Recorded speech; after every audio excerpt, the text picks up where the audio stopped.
السلام علیکم، welcome to channel light of اسلام۔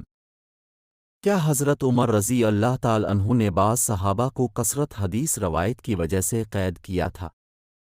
آئیے دیکھتے ہیں، اس دعوے کا سراغ لگاتے ہیں اس میں کتنی صداقت ہے۔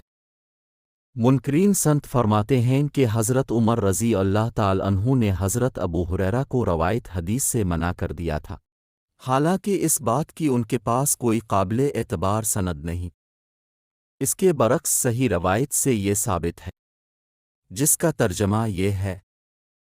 ترجمہ: جب حضرت ابو ہریرہ نے کثرت سے احادیث بیان کرنی شروع کیں تو حضرت عمر رضی اللہ تعالی عنہ نے ان سے کہا کہ کیا تم ہمارے ساتھ تھے جب رحمت عالمین فلان مکان میں تشریف فرما تھے؟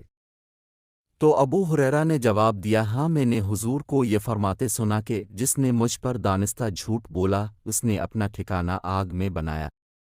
یہ سن کر حضرت عمر فاروق نے فرمایا، جب تجھے حضرت کا یہ ارشاد یاد ہے تو جاؤ لوگوں کو احادیث نبوی سنا، کیونکہ جسے یہ فرمان نبوی یاد ہو وہ کبھی جھوٹی حدیث بیان کرنے کی جرأت نہیں کر سکتا۔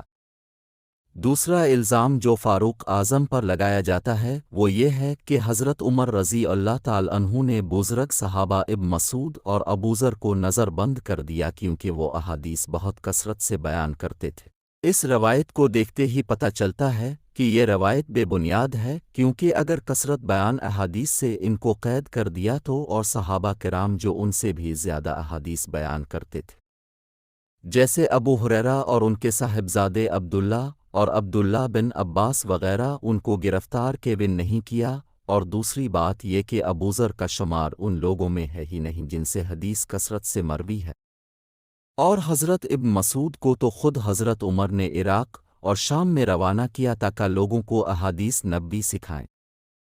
پھر انہوں نے کون سا قصور کیا کہ ان کو قید کیا، جس کو آپ کی زندگی کے احوال پر معمولی سی بھی آگاہی ہے کہ یہ بات بے بنیاد ہے؟ اور اگر آپ اس پر اکتفا نہیں کرتے تو ایک بے لاگ نقاد کا قول سنیے۔ ابن حزم فرماتے ہیں، اس خبر کا کاذب اور موضوع ہونا بالکل ظاہر ہے۔